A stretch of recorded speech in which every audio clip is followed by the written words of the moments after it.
Hello दोस्तों, कैसे हैं आप लोग। तो आज के इस वीडियो में बात करने वाले हैं एनसीईआरटी क्लास 6 का ये भूगोल का चैप्टर नंबर 3 है, पृथ्वी की गतियाँ। इसका जितना भी महत्वपूर्ण नोट्स और पॉइंट्स है वो सब इस वीडियो के माध्यम से हम सब जानने वाले हैं। तो आइए देख लेते हैं। पृथ्वी की गतियाँ। पृथ्वी का अपने अक्ष पर घूमना घूर्णन कहलाता है।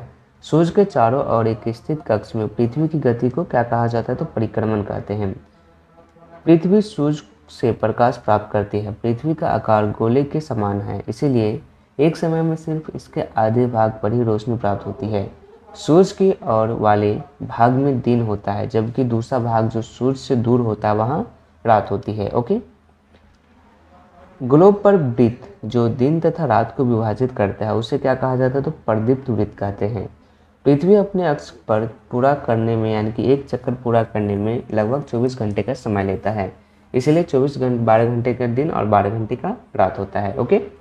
घूर्णन के समय काल को पृथ्वी दिन कहा जाता है। यह पृथ्वी की दैनिक गति होती है। पृथ्वी की दूसरी गति जो सूर्य के चारों ओर कक्ष में होती है उसे परिक्रमण कहा जाता है। ओके। पृथ्वी एक वर्ष या 365 1/4 दिन में सूर्य का चक्कर लगाती है। 4 वर्षों में प्रत्येक वर्ष के बचे हुए 6 घंटे मिलकर एक दिन यानी कि 24 घंटे के बराबर हो जाते हैं। इसके अतिरिक्त दिन को फरवरी के महीने में जोड़ा जाता है। इस प्रकार प्रत्येक चौथे वर्ष फरवरी 28 के बदले कितना दिन का हो जाता है, तो 29 दिन का होता है। ऐसा वर्ष जिसमें 366 दिन होते हैं उसे लीप वर्ष कहा जाता है। समझ गए। इसके बाद सामान्यतः एक वर्ष को 4 ऋतुओं में बांटा जाता है: गर्मी, सर्दी, वसंत एवं शरद। ऋतुओं में परिवर्तन सूर्य के चारों ओर पृथ्वी की स्थिति में परिवर्तन के कारण होता है। ओके। 21 जून को उत्तरी गोलार्ध सूर्य की तरफ झुका होता है, जिसके कारण सूर्य की किरणें कर्क रेखा पर सीधी पड़ती है, जिससे उत्तरी गोलार्ध के बहुत बड़े भाग में सूर्य की रोशनी प्राप्त होती है। इसीलिए विषुवत वृत्त के उत्तरी भाग में गर्मी का मौसम होता है। ओके। 21 जून को इस क्षेत्र में सबसे लंबा दिन तथा सबसे छोटी रात होती है। पृथ्वी की इस अवस्था को उत्तरी अयनांत कहा जाता है। ओके।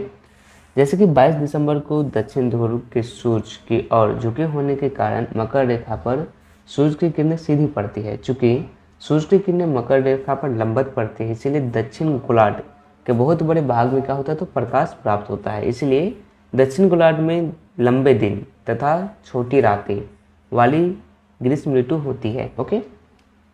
इसके बाद है 21 मार्च एवं 23 सितंबर को सूर्य की किरणें विषुवत वृत्त पर सीधी पड़ती है। इस अवस्था में कोई भी ध्रुव सूर्य की ओर नहीं झुका होता, इसलिए पूरी पृथ्वी पर रात एवं दिन बराबर होते हैं। इसे विषुवत कहा जाता है। ओके। तो आइए अब देख लेते हैं नेक्स्ट टाइम। 23 सितंबर को पृथ्वी गोलार्ध मर शरद ऋतु होती है, जबकि दक्षिणी गोलार्ध में वसंत ऋतु होती है। वही 21 मार्च को स्थित इसके विपरीत होती है। जब उत्तरी गोलार्ध में वसंत ऋतु होती है तो दक्षिणी गोलार्ध में क्या होती है, शीत ऋतु होती है, शरद ऋतु। तो इस प्रकार स्पष्ट है कि पृथ्वी के घूर्णन एवं परिक्रमण के कारण दिन एवं रात तथा ऋतुओं में परिवर्तन होता है। तो आज के वीडियो में बस इतना ही। वीडियो पसंद आया तो लाइक जरूर कीजिएगा। Thanks for watching this video. Thank